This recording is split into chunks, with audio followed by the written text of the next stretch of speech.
kasih mereka lihat prestasi kamu. Jadi itu, pada saat saya lagi sakit hati, saya justru kayak, oh lo lihat nih, bentar ya. Jadi malah saya jadi lebih rajin, saya lebih giat, saya lebih banyak belajar gitu.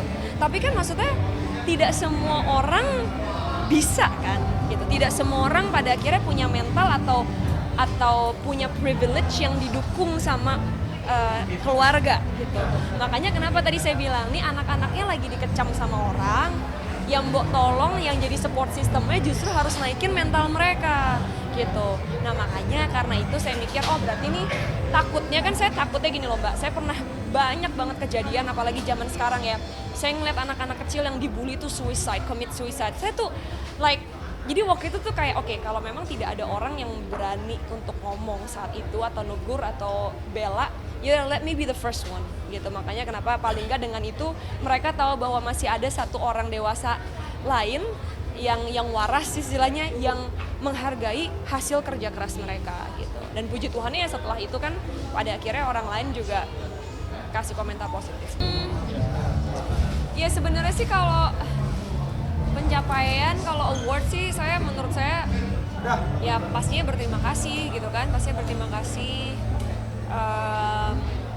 Emang dari dulu kan sebenarnya mungkin teman-teman yang tahu saya dari kecil ya, saya selalu bilang hal yang sama gitu. Kalau awards itu cuman bonus buat saya.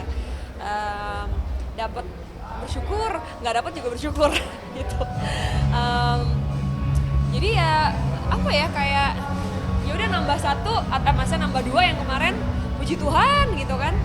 Tapi itu lebih jadi kayak ini aja sih, bensin gitu buat saya buat lebih bagus lagi, lebih produktif lagi, lebih pede gitu kan. Sebenarnya sih kalau kayak pencapaian terutama kalau awards di luar negeri mungkin ya Mas Mbak yang tadi bilang, kan sebenarnya penghargaannya bukan ini doang pertama kali gitu ya. Mungkin pas lagi pertama kali di US, mungkin yang pertama kali di US tuh apa ya? Shorty Awards ya kayaknya, Shorty Awards itu tahun 2000, pokoknya sekitar 2012 atau 2014 gitu, saya lupa deh, pokoknya udah lama banget.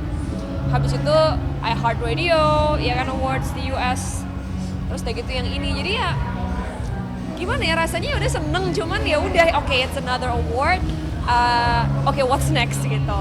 Ya pencapaiannya adalah menjadi influence, menjadi tolak ukur, menjadi standar. Nah, ya memang selama ini saya sudah lakukan gitu. Terus menjadi inspirasi gitu kan. And creating my legacy gitu. Makanya kenapa kan kalian sekarang ada di sini karena Inventory yang memang saya menjadi salah satu co-foundernya, itu kan salah satu saya meninggalkan legacy saya gitu kan, which is saya dan partners of course membentuk satu ekosistem atau platform gitu. Jadi bukan cuman saya menjadi pelaku seni, tapi actually ikut andil dalam membentuk ekosistemnya itu sendiri gitu. Nah Inventory adalah salah satunya, Senovarti juga salah satunya ya kan, terus label saya sendiri juga salah satunya, dan banyak hal lain yang yang juga tidak ada hubungannya sama entertainment business gitu, juga menjadi salah satu legacy saya. Jadi ya sebenarnya menjadi orang yang lebih baik aja, jadi business woman yang lebih baik, jadi artis yang lebih baik, jadi penyanyi yang lebih baik, jadi anak yang lebih baik, jadi adik yang lebih baik. Jadi ya everything harus kayak maju gitu. Which is saya dan partners of course membentuk satu ekosistem atau platform gitu. Jadi bukan cuman saya menjadi pelaku seni, tapi actually ikut andil dalam membentuk ekosistemnya itu sendiri gitu. Nah Inventory adalah salah satunya, Senovarti juga salah satunya ya kan, terus label saya sendiri juga salah satunya, dan banyak hal lain yang juga tidak ada hubungannya sama entertainment business gitu, juga menjadi salah satu legacy saya. Jadi ya sebenarnya menjadi orang yang lebih baik aja, jadi business woman yang lebih baik, jadi artis yang lebih baik, jadi penyanyi yang lebih baik, jadi anak yang lebih baik, jadi adik yang lebih baik. Jadi ya everything harus kayak maju gitu.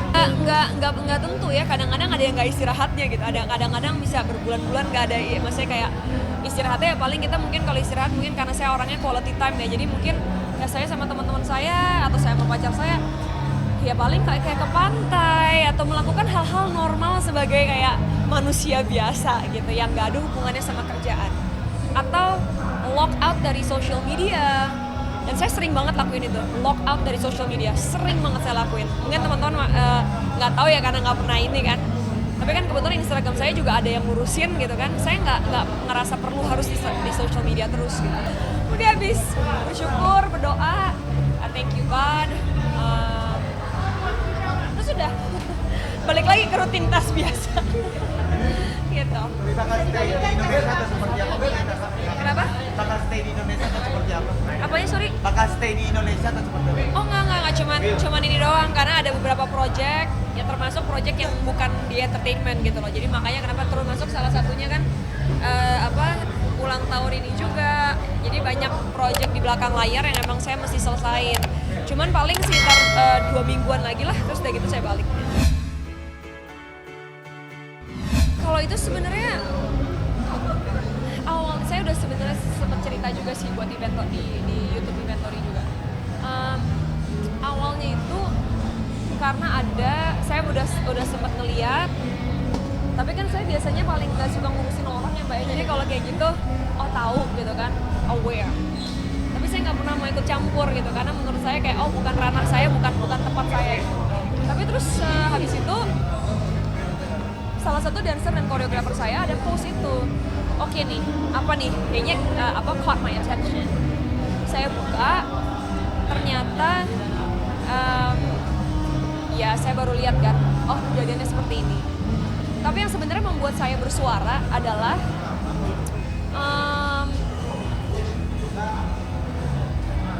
awalnya sekolahnya itu ada kesan seperti cuci tangan gitu. Ada, kalau sekarang captionnya udah diganti ya. Tapi yang sebelumnya tuh minta maaf dan bahkan ngomong kalau ini bukan istilahnya kita nggak ikut andil ini semua keputusan siswa-siswinya. Buat saya agak kecewa pada saat lagi ngeliat itu, karena buat saya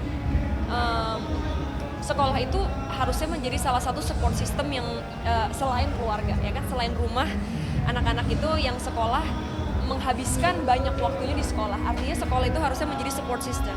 Ngomongnya juga bukan ngejudge ya, tapi ngomongnya lebih mengingatkan, kalau boleh, ya kan. Karena biar gimana kan, walaupun kita niatnya baik, tapi kalau dengan cara yang salah tetap jadi salah ya Mbak ya. Jadi makanya niat saya baik, caranya pun juga saya harus baik, ngingetinnya. Nggak ada ngejudge, nggak ada apa. Sampai pada akhirnya sekolahnya mendengar puji Tuhannya dan mereka ngeganti captionnya. Baru kayak oke, ini siswa-siswi gue. Nah maunya kan kayak gitu. Jadi waktu itu saya bilang bahwa yang kalau misalnya mereka ngomong masalah ngerusak bangsa, gimana caranya mereka ngerusak bangsa kalau mereka bawa nama bangsa, nama negara kita, nama baik di luar. Kalau mereka berprestasi, yang ngerusak bangsa itu adalah orang-orang yang julitin orang, gitu loh, orang-orang yang ngejudge orang lain. Apalagi kalau yang ngomong atau yang ngejudge itu orang-orang yang udah dewasa. Ya kedewasannya di mana kan, artinya cuma tua doang, tapi dewasanya enggak. Dewasanya ketinggalan. Kecil, remaja itu saya lihat banget gimana rasanya jadi anak yang we're still trying to figure things out. Tapi kejadian juga di saya, tiba-tiba difitnah sama orang yang jauh usianya di atas saya, di ngomong-ngomongin orang. Dan yang bikin saya tetap tegar adalah support system saya, yaitu keluarga, gitu, ya kan. Jadi saya tahu banget rasanya disakitin sama orang-orang atau dikecewakan sama orang-orang yang saya pikir, loh kalian tuh harusnya jadi orang tua gue loh, kok malah ngefitnah dan ngomongin gue ya, gitu. Because maybe ada trauma itunya, ada kayak gue ya gitu. That's why saya pada akhirnya saya speak up gitu.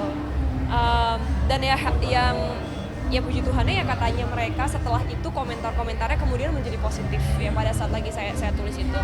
Sebenarnya tujuannya cuma pengen ngingetin loh, hey adults gitu kan, hey orang-orang dewasa gitu. Kalian itu jangan cuman jagonya di olahraga jari gitu ya kan, jangan cuman cepetnya di olahraga jari. Orang di mana-mana ada alasannya kenapa otak ditaruh paling atas. karena otaknya harus jalan dulu, baru tangannya. Kemarin saya coba dan puji Tuhannya, maksudnya sekolahnya juga bahkan sampai DM saya, ya kita terima kasih buat masukannya untuk inget kita diingetin, ya udah kan namanya orang. Nah artinya kan orang gede aja bisa lupa, bisa kalau tidak diingatkan bisa lupa, apalagi anak kecil kan. Dan yang saya lihat kayak gini loh, even pun misalnya menurut pihak-pihak tertentu anak-anak ini melakukan hal yang salah, jangan dong caranya dikecam. Katanya kita budaya Indonesia, ya kan? Budaya Indonesia itu kan penuh tata krama. Tapi tata kramanya nggak ada, yang ada julitin. Masa sih kita pengen julid itu jadi tradisi Indonesia? Kan nggak mau. Gitu. Kalau mau ngomongin masalah budaya Indonesia itu kaya dengan ramah tamahnya.